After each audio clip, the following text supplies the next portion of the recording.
The Ireland women's basketball team refused to partake in the traditional pre-match handshake with their Israeli opponents at the pair's controversial Eurobasket 2025 qualifier in Riga this afternoon. Where is Riga? Where is that? So the Irish women, female athletes, it's in Latvia. I wonder why it was in Latvia and not either of the two countries. These sportswomen refused to shake hands with the Israeli team at the beginning of the match. How do you feel about that? What does that say about sportsmanship or sportswomanship, sportspersonship? And why would they be refusing to shake hands with that team? What do you think was the message behind that?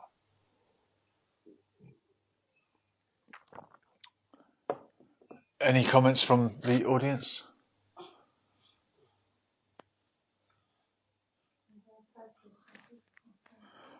Thanks. In my view, people say that sport should be kept out of politics. I think there is a time for politics in sport. There was a time when apartheid South Africa were boycotted in cricket, in rugby.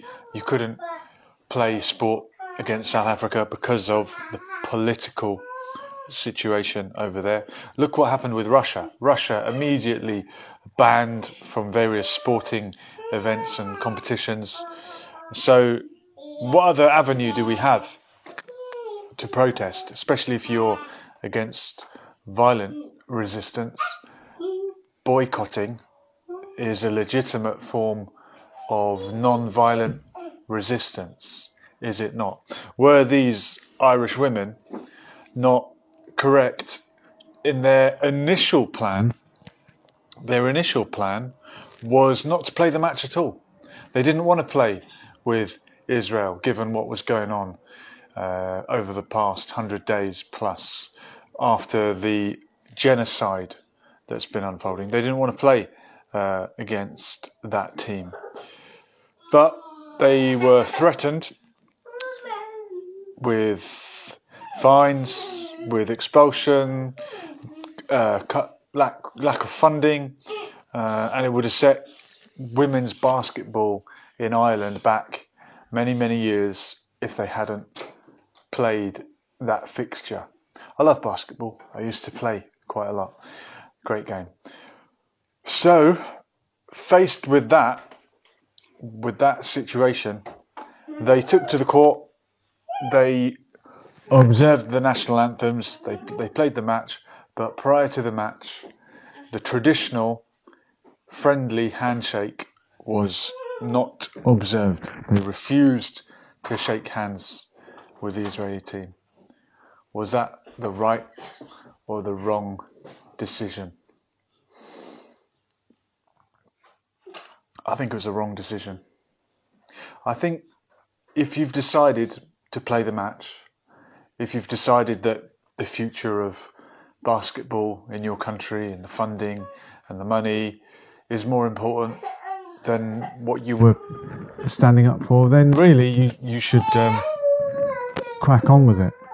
What good is a little gesture like that if you're not going to have the courage of your conviction? I remember when England were playing in the Qatar World Cup in 2022 and they were wearing the Pride armband. Is it? I don't know what you call the multicoloured flag, the rainbow flag that shows that you are not homophobic, that you stand with the LGBTQ plus community. England were wearing that. But the minute they had any kind of threat to their finances, where they were going to be fined, was it? They were going to get a yellow card. The minute it cost them anything, the armband came off. I mean, do you remember in the same World Cup, the Iranian team refusing to sing their own national anthem, probably under threat of death, of imprisonment for family members? They'd stood up and they had the courage of their convictions. England didn't. England put a rainbow armband on, but took it off the minute would have cost them anything. And this Ireland team, basketball, which, as I say, I love the sport, I love Ireland. I wish they could have gone out on their sword and said, doesn't matter, you can do what you want. We will find someone else to play basketball with. We'll find other countries that are standing in solidarity, and we'll go and play basketball with them. Can you imagine how that would have gone down? I'm sure the Palestinian basketball team would love to play basketball with you if you took a stand to stand up for them. But getting on the court and then refusing to shake hands always makes you look like a bad sports person. And I'm thinking in martial arts or boxing, whenever there's someone who doesn't want to touch gloves, you always find yourself rooting for the other team, and we don't want that in this situation. Good evening, Malikat33, and you're very welcome. Where are you, Malikat? Where are you watching us from? And if you want to jump on, you're welcome. Freedom of speech on here. We would love to speak to anybody from different parts of the world. I've kicked it off with the Israel-Palestine issue, as we often chat about on here, but if you want to open it up to other things, I know Russia is on everyone's mind, and I mentioned Russia because they were cast out of many sporting events, and the Eurovision Song Contest, that's another one. Another event coming up. Israel are not in Europe, mind you, nor are Australia, and they also compete in the Eurovision Song Contest. But Israel are in Eurovision every year, and I think the Iceland team are objecting to that. They are hoping that Israel will be banned from Eurovision. Would that do anything? I don't know, but it would be making a point, wouldn't it? So I don't think you can ever truly separate sport and politics. I know sometimes it can be a great unifier, and it can go beyond politics, but I think it's always going to be there. I remember protesting outside the Millennium Stadium in Cardiff. I think it was in 2015 when Israel played Wales in that would have been Euro qualifier, possibly. Again, why are they playing football in Europe? They're not a European country, but because other countries refuse to play them for the politics of it, Israel qualifies in European groups for football, for the World Cup, and for the World Cup and the Euros. Sarah Dadasha, welcome. If you want to join, let me know. If you want to tell me how the sound is, that would also be appreciated. And other football news, I saw one of these scenarios where a young player from Northern Ireland has had the opportunity and now declined it to go and play for the Republic of Ireland. There's, of course, two teams on the island of Ireland, and it's a strange setup because anyone born in Northern Ireland, any of the 6 counties, they have the right to play for Northern Ireland, but they could also elect to play for the team that's known as the Republic of Ireland, the team created after partition when the FAI, the Football Association of Ireland, was created as a breakaway from the IFA, the Irish Football Association, which was run out of Belfast, but was the original All-Ireland football team. So this young player, I forget the name, he's speculating, or there was speculation about him going to play for the Republic, and he's chosen not to. He's chose to stick with Northern Ireland. Good for him, and of course people in the comments up in arms about identity and what it means to be Irish, what it means to be British. My hope is that there will one day be one unified all-Ireland team 32 counties, as there was originally, as there is in basketball, the team that like to not shake hands with the opposition, as there is with almost all other sports on the island of Ireland. One team, rugby, they're playing tomorrow against Italy in the Six Nations. I think it's such a shame when football is such a popular sport, why there has to be two teams. And wouldn't they achieve much more if they had one unified team? Well, what can you do? Times change, borders change, and if you watched the interview with Vladimir Putin, Tucker Carlson went out there, and many people are ashamed of him for speaking to Vladimir Putin, for giving him the oxygen of publicity, as Maggie used to say. But of course, Putin was giving the Russian version of history of when Russia was founded, when Ukraine was founded, how these two countries came to be separate identities, and he was mentioning that around the year 800, give or take, this is when the nation of Russia was first born, and it actually began in Kiev. The Kievan Rus were this civilization in that part of the world, and a Norse king came and like the Russian people see themselves as a mix, an amalgamation of the Slavs and the Scandinavians, the Vikings, I guess.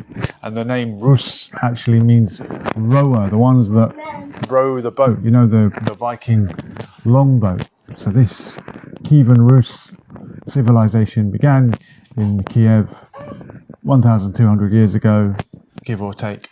And Putin, as a Russian, he sees parts of Ukraine as historically being part of Russia, and this border changed, and he said that Stalin gave this bit to Ukraine and what became the Ukrainian independent state. And there are also parts of Russia that are historically ethnic Ukrainian.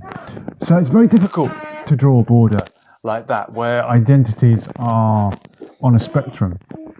And I've mentioned it before, speaking to people in Ukraine, many of them consider themselves Ukrainian but acknowledge that they have Russian parents or grandparents.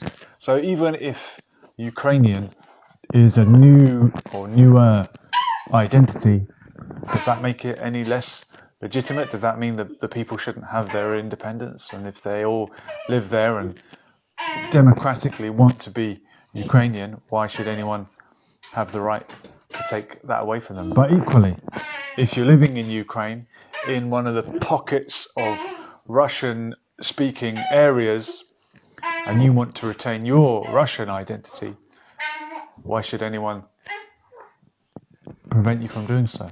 What if democratically that region votes to be part of Russia?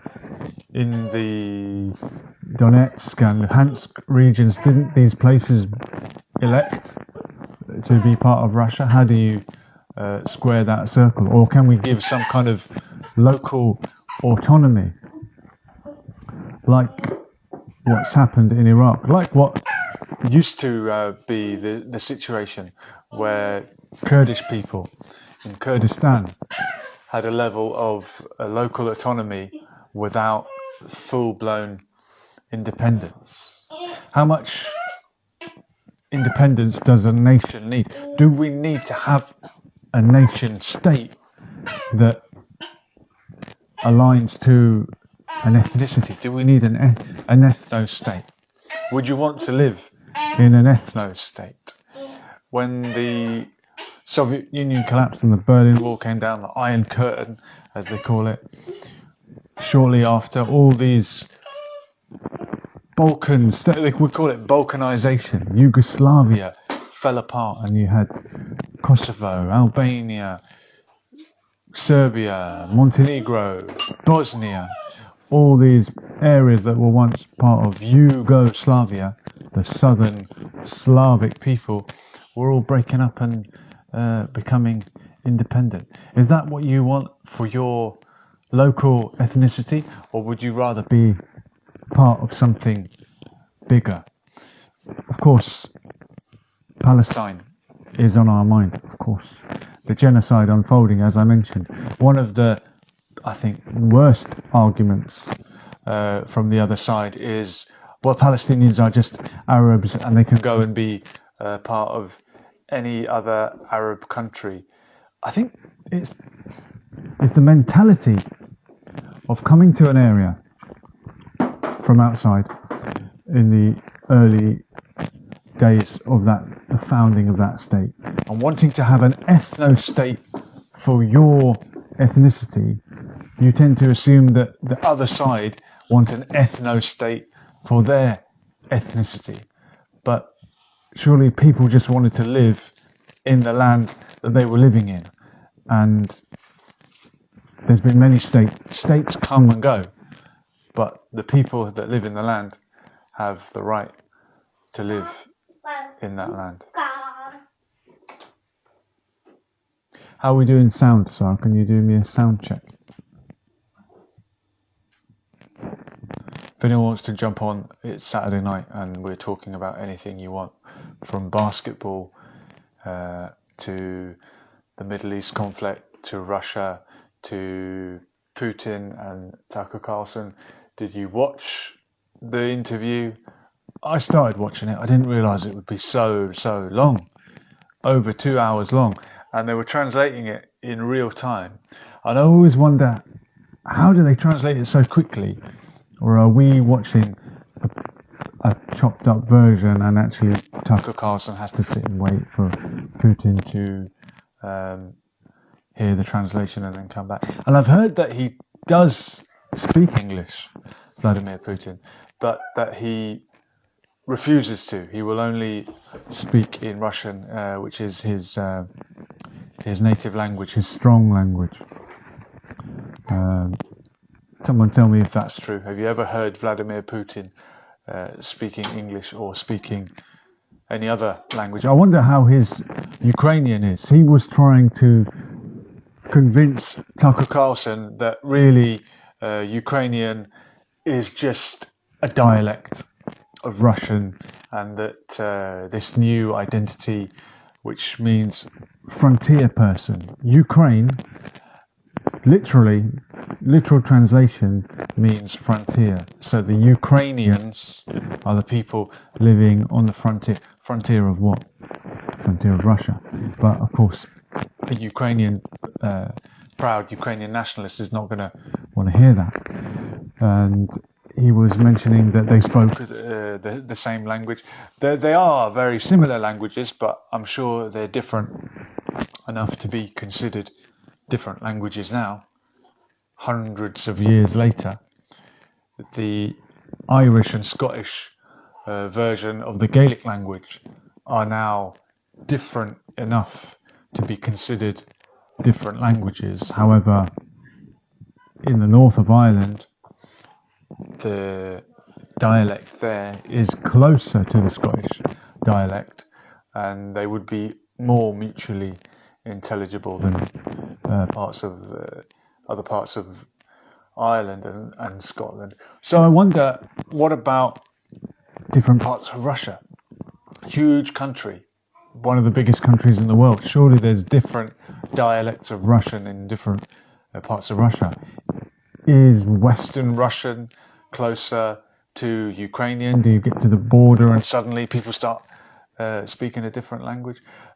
Because I've grown up in the UK and we are an island, they will never defeat us.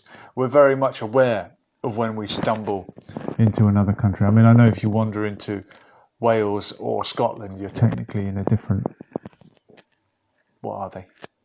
Nation, principality. But in Europe, you can be driving along and whiz from one country to another, and and not realise it's happened. And I can remember travelling to Germany to compete in a tournament and staying in the Netherlands, just a couple of miles up the road. The hotel was in the Netherlands, the competition was in Germany, so every day Germany. And I was in a supermarket and I thought I was in Germany, and I saw them selling clogs and Dutch souvenirs, and then it struck me, oh, hang on a minute, I'm actually in a different country. So I wonder what it's like to stray from Russia to Ukraine. Do you suddenly realise you're in a different country? At the moment, I'm sure the border is heavily protected, but prior to that, these borders changed over the years, and there's people born in one place that will have lived in several countries throughout their life without ever having moved house. And yeah, it's Putin's argument that Ukraine is just this frontier of Russia. Yes, they speak a different language, or Russian with a different accent, he might try and argue, different dialect. And that was his sort of propaganda. They get very annoyed for that reason, I think, if you ever mention the Ukraine. Ukrainians don't like it if you call it the Ukraine. It's not the Ukraine, it's Ukraine. It's not Kiev, it's Kiev. Some people say the Yemen. Have you ever heard that? I'm from the Yemen. It sounds very archaic and old-fashioned. Is it called salmon fishing in Yemen? In the Yemen? Salmon. It's called salmon fishing.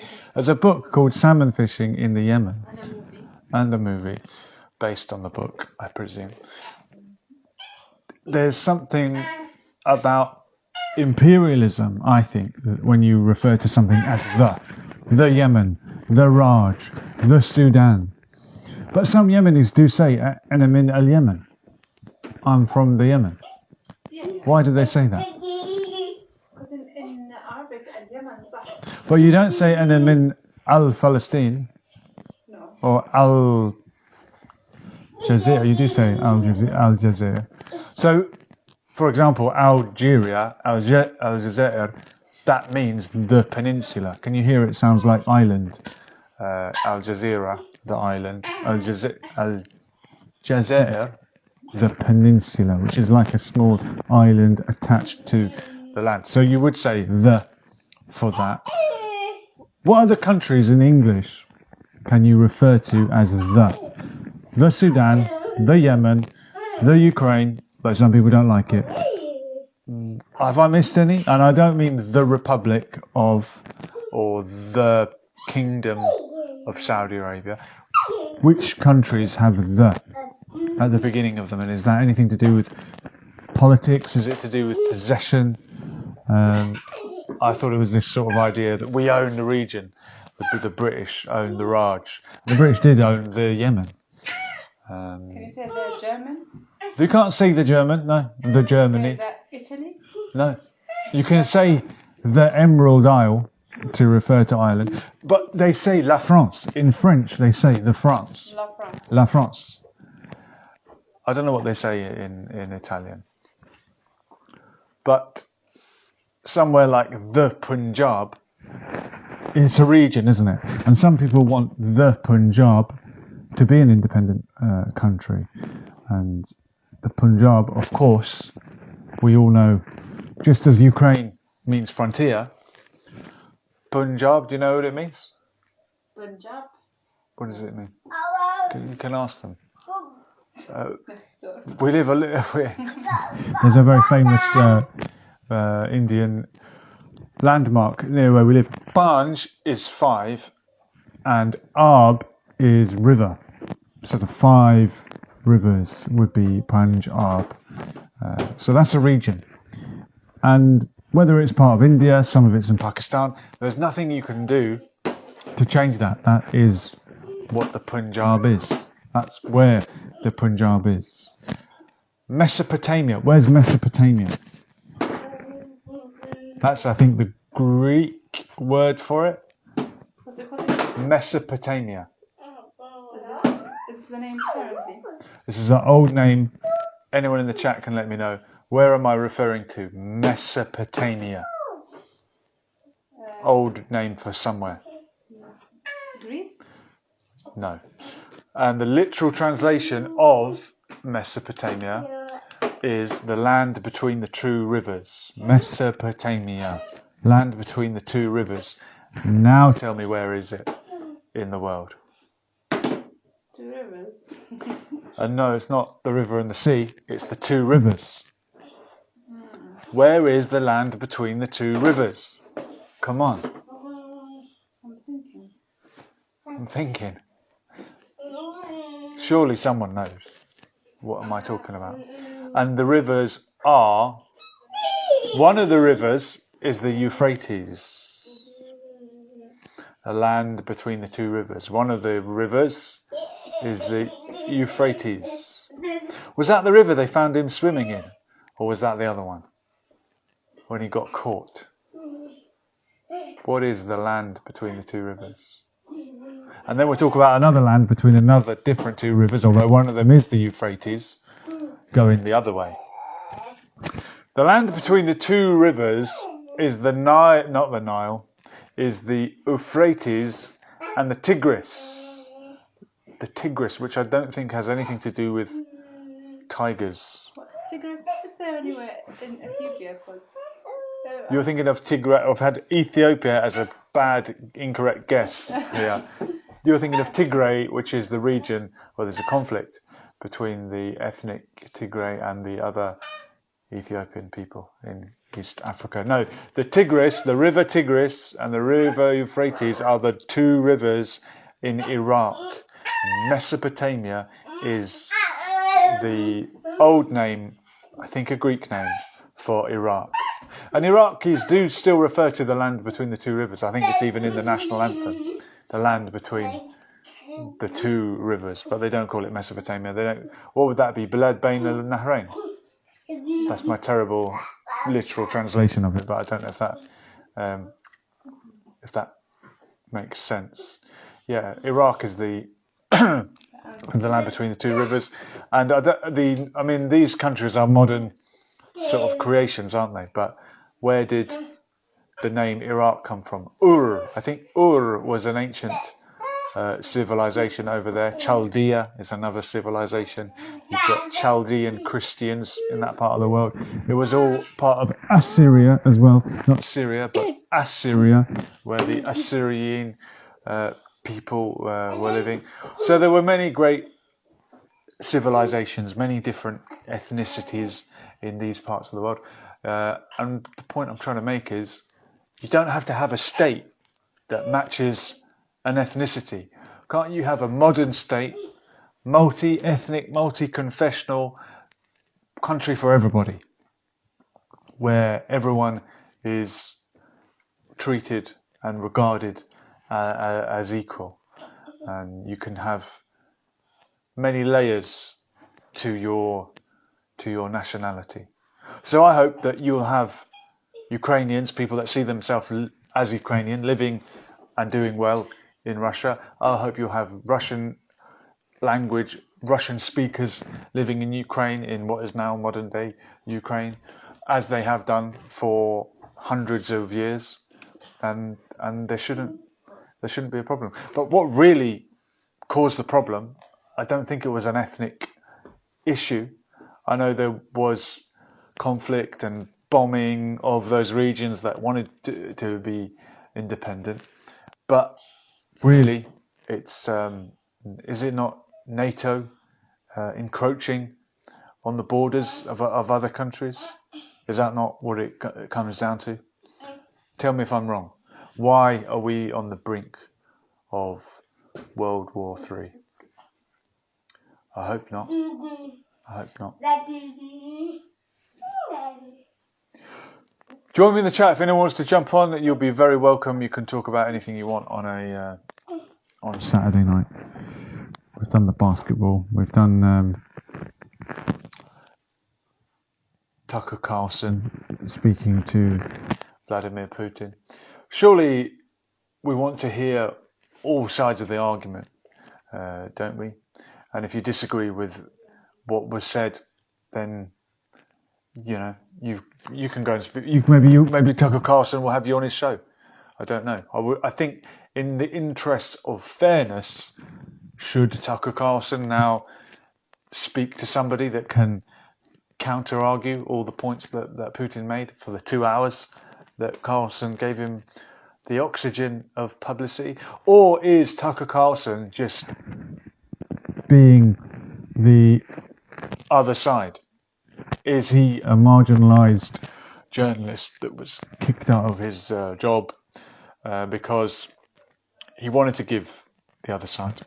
Is this him now having that, giving that say to the people that wouldn't get it in our mainstream media?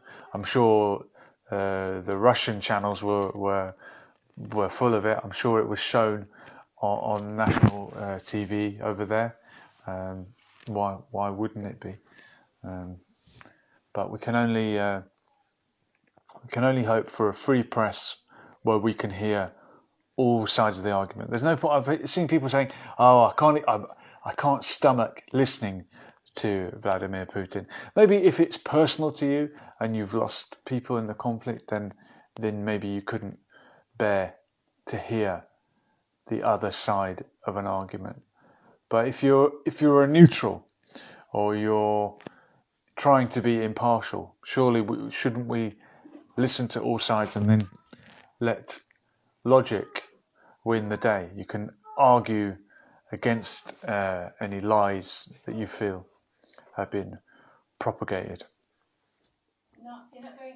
Anyway, thank you for listening to me this evening. And if anyone wants to join me on a chat like this, just drop me a message and we'll sort it out.